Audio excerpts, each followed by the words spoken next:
Meus queridos amigos, como é que vocês estão? Tudo na paz? Espero que todos estejam muito bem, como sempre.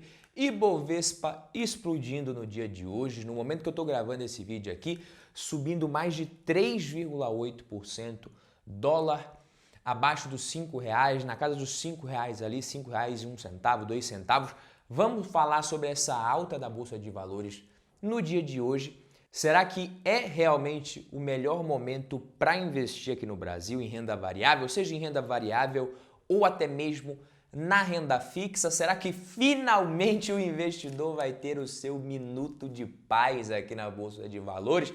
Sim ou não? Deixa aqui nos comentários a sua opinião. Você acha que agora a Bolsa vai subir? É muito importante você saber o que está acontecendo, saber também o que você está fazendo para não acabar perdendo dinheiro por causa de erros que são, inclusive, muito comuns em momentos como esse. Então, se você quer ganhar dinheiro nos seus investimentos, tomar decisões corretas e principalmente não perder dinheiro à toa, você vai ficar comigo aqui até o final desse vídeo. Quem já é de casa, eu já sei que já deixou o like aqui. Também, se você está chegando pela primeira vez aqui no canal, seja muito bem-vindo. Eu sou Badu Vieira para mais um vídeo do Valor em Ação. Primeiro de tudo, é importante a gente entender essa alta na Bolsa de Valores, né? O que está acontecendo? A Bolsa de Valores é um mercado de investimentos ali em que empresas, investidores também negociam as suas ações. Então, tudo depende muito do humor. Quando a gente tem uma alta na Bolsa de Valores, significa que há um aumento das expectativas com relação a um cenário mais positivo para o mercado de renda variável. Isso no curto prazo, obviamente, né? A gente sabe que no médio e longo prazo são os resultados das empresas que mandam nas cotações. Então o mercado ele sempre vai tentar se antecipar, né? Todo mundo está tentando fazer isso. Então um dos fatores que impacta nesse humor do mercado agora é justamente os dados com relação à inflação e expectativa de queda na taxa de juros que a gente tem agora com esse novo cenário. A inflação oficial brasileira medida pelo Índice Nacional de Preços ao Consumidor Amplo, vulgo IPCA, ficou em 0,71% em março. Tá? Então essa aí, para você ter uma ideia, é a menor taxa para um mês de março desde 2020. Tá? Em março de 2022, essa alta foi de 1,62% e no mês passado de 0,84%. Então a inflação dando sinais, né, de que está caindo. Essa tendência de queda na inflação, isso anima o mercado de renda variável. Né? Com essa taxa de março, o resultado acumulado dos últimos 12 meses de inflação foi de 4,65%. Então, o resultado de 4,65% é o menor para um período acumulado de 12 meses desde janeiro de 2021, quando a gente tinha a inflação acumulada em 4,5%. O resultado do IPCA nos últimos 12 meses ficou acima do centro da nossa meta de inflação, estabelecida pelo Conselho Monetário Nacional, que o Banco Central tenta buscar e atingir, a meta de 3,25% para 2023, mas isso está dentro da margem de tolerância de 1,5 ponto percentual para mais ou para menos. Ou seja, neste momento dá para dizer que a inflação estaria dentro da meta, considerando essa margem de tolerância, entendeu? E por que isso é importante? Por que é importante você entender isso daqui? A última reunião do Copom, ela trouxe um pouquinho de frustração com relação a possíveis cortes na taxa de juros no curto prazo, dada ali a piores expectativas de inflação naquele momento. E isso aconteceu porque essa taxa de juros mais alta, ela impacta muito a nossa economia. Então, todo mundo quer que a Selic caia logo, né? Ninguém aguenta mais. Isso é muito ruim, porque o custo do crédito é prejudicado, isso sobe, as empresas e famílias também têm dificuldades para honrar suas dívidas, rolar suas dívidas. Tem um monte de empresa que quebra precisando de financiar capital de giro. Então, esse incentivo ao investimento também, isso é reduzido, com mais atratividade para a renda fixa, então está todo mundo ali querendo colocar dinheiro na renda fixa. Tudo isso reduz o interesse por parte dos investidores para investir em renda variável. E se reduz o interesse com a pressão vendedora, menos pressão compradora, a bolsa cai. E mesmo que muita gente ache, que é certo simplesmente chegar lá e baixar a taxa Selic de qualquer jeito, não é bem assim, pô.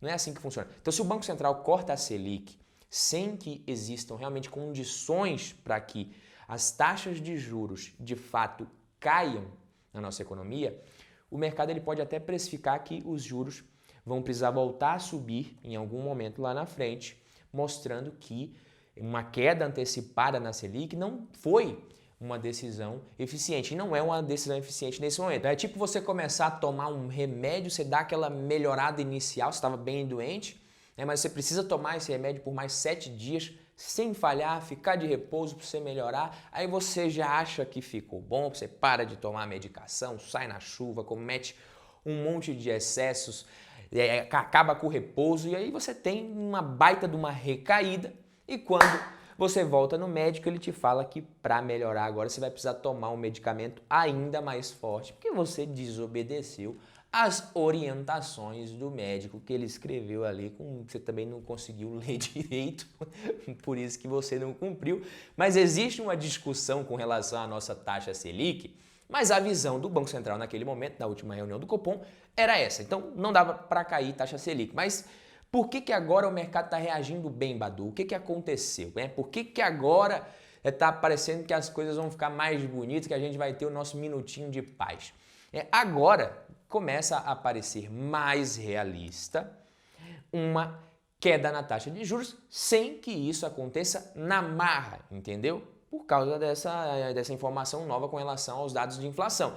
Quer dizer que chegou a hora de investir em ações? Agora é hora de você entrar na Bolsa de Valores? Foi dada a largada, você não vai queimar mais a largada, você vai acertar o momento? Na minha opinião, isso está mais para passou da hora do que chegou a hora. Importante você lembrar que quando as taxas de juros estão altas, as ações sofrem, a economia desacelera, a tomada de risco diminui, ou seja, é justamente nesses momentos que outras classes de ativos de risco também acabam oferecendo um retorno maior.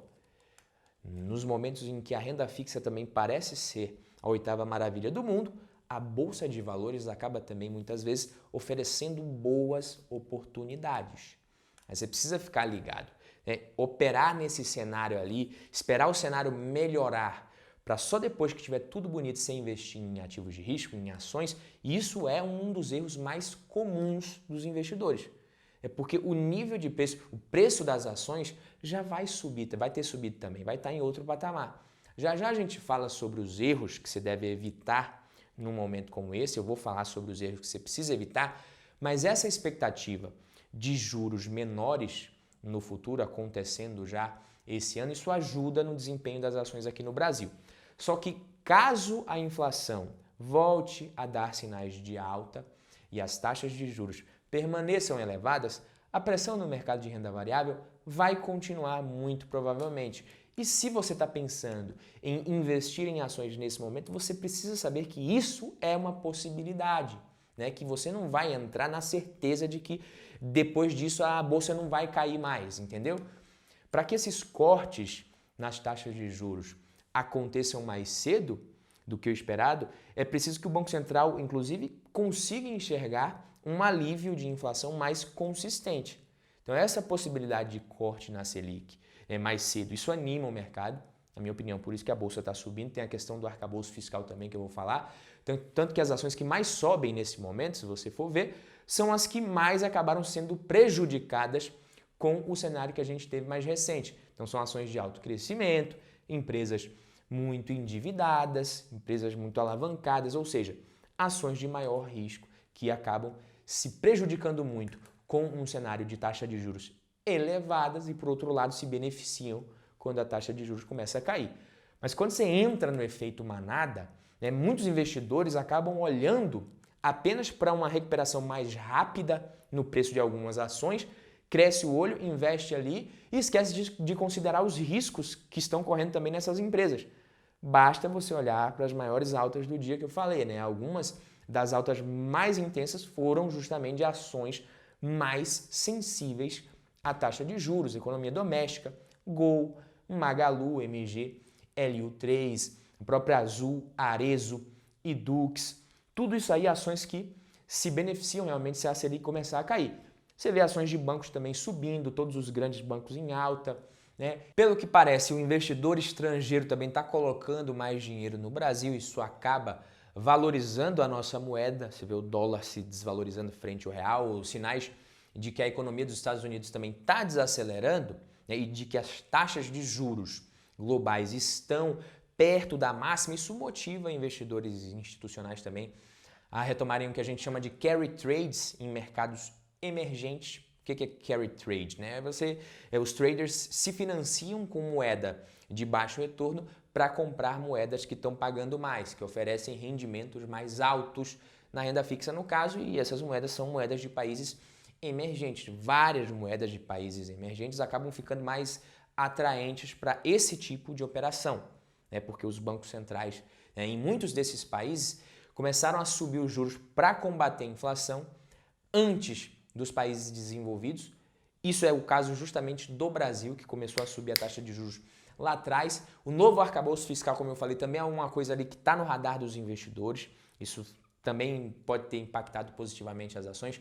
Deve ser entregue até sexta-feira e sem ajustes, segundo Fernando Haddad. O mercado também recebeu positivamente declarações do secretário do Tesouro, Rogério Seron. Ele disse que o governo decidiu não incluir receitas extraordinárias no cálculo que limita o crescimento real das despesas federais. Isso significa que recursos não recorrentes arrecadados não serão considerados na definição do valor das despesas, para evitar a criação de despesas permanentes com base em recursos não recorrentes, né? É bom, mas é o mínimo que precisa ser feito também. Isso daqui, se o governo conseguir reduzir esses ruídos com o Banco Central, essas rusguinhas idiotas, né, que não serve para nada, fica parecendo fofoca de grupinho, de panelinha ali, isso ajuda ainda mais para que o Banco Central consiga iniciar esse processo de queda de juros, na minha humildíssima opinião. Então, é como eu sempre falo, né? Tudo isso aí são gatilhos positivos que podem realmente impactar, fazer com que a Bolsa possa subir realmente, o Ibovespa subindo, como eu falei, mais de 3,8% no momento que eu estou gravando aqui. É uma alta significativa, faz tempo que o investidor não vê isso, chegou a cair abaixo dos 98 mil pontos esse ano. Então, à medida que os eventos relacionados a esses gatilhos positivos que podem acontecer, que eles vão se tornando menos incertos, que as coisas vão realmente acontecendo, os preços das ações, o preço pode subir. Depois sobe mais um pouquinho, vai subindo ali. E aí, quando isso vai realmente acontecendo e o cenário vai realmente se mostrando mais positivo, a procura por ativos de risco aumenta. O preço continua subindo, aí começa um monte de gente a querer entrar na bolsa. À medida que o cenário vai ficando ainda mais otimista de fato, tem gente que falava mal de bolsa de valores que vai começando a se interessar. Aí a inflação vai mostrando mais sinais consistentes de convergência para a meta, então a coisa vai ficando menos nebulosa. Banco Central sinalizando realmente queda da Selic acontecendo, e é nessa hora que muita gente que estava posicionado ali, que seguiu comprando as ações, que seguiu executando uma estratégia, recebe recompensa pela paciência e pela disciplina. E muitos investidores, por outro lado, plantam a sua sementinha de um próximo prejuízo, que é quando começa a entrar um monte de investidor Maria vai com as outras, que compra só porque está subindo. Quem faz isso costuma perder dinheiro na Bolsa de Valores. Os investidores que não topavam correr risco, quando realmente estava muito barato, e aí começa a se interessar só porque está subindo. Então, quando a Bolsa está em 97, 100 mil pontos, ninguém quer, nem todo mundo acha que a Bolsa acabou, que não faz mais sentido, mas aí essas mesmas pessoas, quando a Bolsa bate 110, 120, 125 mil pontos, acha que agora chegou a hora, Agora sim acertamos, vamos entrar na hora certa. Quem faz isso só se lasca. Então, por isso, muito cuidado com euforia quando se trata de investimentos. Não costuma dar muito certo. Esses ruídos e notícias, isso acaba impactando demais o curto prazo, mas tenta se concentrar nisso mais nos dias que você realmente for fazer um aporte na Bolsa de Valores. Se não vai, para de ficar olhando todo dia. De 9 de março até hoje, a Bolsa caiu e voltou praticamente para o mesmo patamar. Quem não tinha dinheiro para aportar nesse intervalo e ficou acompanhando isso, a tendência é que essa pessoa provavelmente não teve um sentimento muito bom, não tinha o que ela fazer, então a probabilidade dela fazer besteira era maior do que se ela simplesmente, olha, o dia 9 é o dia que eu tenho dinheiro, dia 10, dia 11, eu vou olhar como é que está o cenário ali, ver o melhor que eu posso fazer naquele dia. Você vê, não variou, não mudou. A gente tá igual a gente estava no dia 9 de março. Só que quem ficou o tempo inteiro ali alimentando esse sentimento pode ter feito alguma besteira e agora está se arrependendo. Provavelmente pode estar fazendo outra besteira maior para tentar recuperar um prejuízo que teve. E todos nós nos comportamos assim em certo grau. Você vai sentir esse tipo de coisa, mas a gente precisa meio que se preparar para, apesar de sentir, conseguir agir do modo mais racional possível. Tá? A tendência natural dos investidores é de querer comprar ações quando a bolsa está subindo, dá vontade de comprar quando está subindo. Então esse preço das ações subindo, isso faz prevalecer a ganância nas pessoas, nos investidores, enquanto o preço caindo faz a gente ter medo, é o famoso medinho. Então esse é um erro que você pode cometer agora, você querer entrar na bolsa achando que finalmente vai subir, né, arrumando um monte de desculpa para se convencer de que você conseguiu esperar o momento certo. Então se acontecer, beleza, mas vai ter sido somente sorte da sua parte ou da parte de qualquer um, né? E sorte que ainda pode te deixar mais exposto, menos humilde do que deveria e talvez perder muito mais dinheiro em algum momento quando você tiver muito mais patrimônio investido. Então é sempre bom ficar ligado nisso, né? Outro erro que qualquer um pode cometer é se desfazer de boas ações quando a coisa não está muito boa em renda variável. Quando a bolsa está caindo, você vai lá, boas ações, vou me desfazer, vou comprar quando voltar a subir. Então todas as empresas passam por dificuldades, inclusive as melhores. Se não você faz isso, você acaba perdendo os momentos de maior recuperação de alta nessas ações, tentando acertar o timing perfeito de comprar e vender. Você não vai conseguir fazer isso.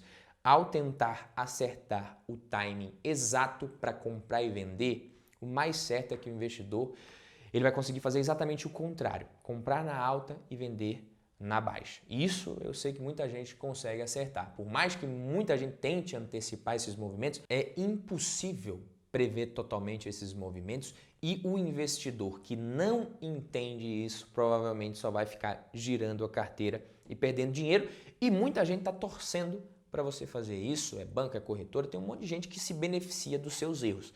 Então, estar posicionado na medida certa, ou pelo menos o mais próximo possível da medida certa, você acertar a sua alocação de acordo com o seu perfil, com os seus objetivos, é o melhor que o investidor pode fazer na Bolsa de Valores, pode e consegue fazer, eu diria. Então, daqui a alguns anos, você pode estar tanto comemorando boas escolhas em renda fixa e em renda variável, mas você pode também ter perdido dinheiro nas duas classes de ativos.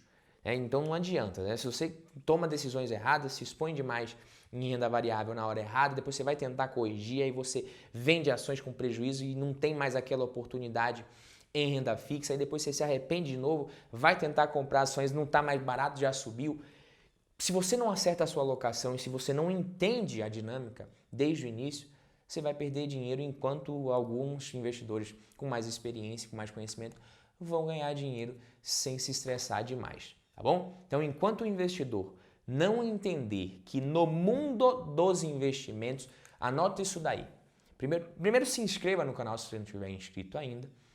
E agora você anota isso daí. Enquanto o investidor ele não entender que no mundo dos investimentos não existem milagres, mas que é possível você ganhar no longo prazo, mesmo sem conseguir acertar os topos e fundos, e que essa é a única maneira correta de se investir em renda variável para pelo menos 99% dos pequenos investidores, pelo menos, enquanto o investidor não entender isso daqui e continuar comprando e vendendo ações sem o menor planejamento e senso de estratégia, quando você continuar fazendo isso, enquanto o investidor continuar fazendo isso, vai estar somente se arriscando muito para, no fim das contas, talvez obter um retorno menor do que ele conseguiria se tivesse ficado só 100% em renda fixa desde o começo, beleza? Então, para valer a pena investir na Bolsa de Valores, você precisa agir de forma anticíclica e escolher bons ativos. Beleza, meus queridos amigos? E isso você faz independente se a bolsa está subindo ou está caindo. Um abraço, até o próximo vídeo. Tamo junto. Valeu!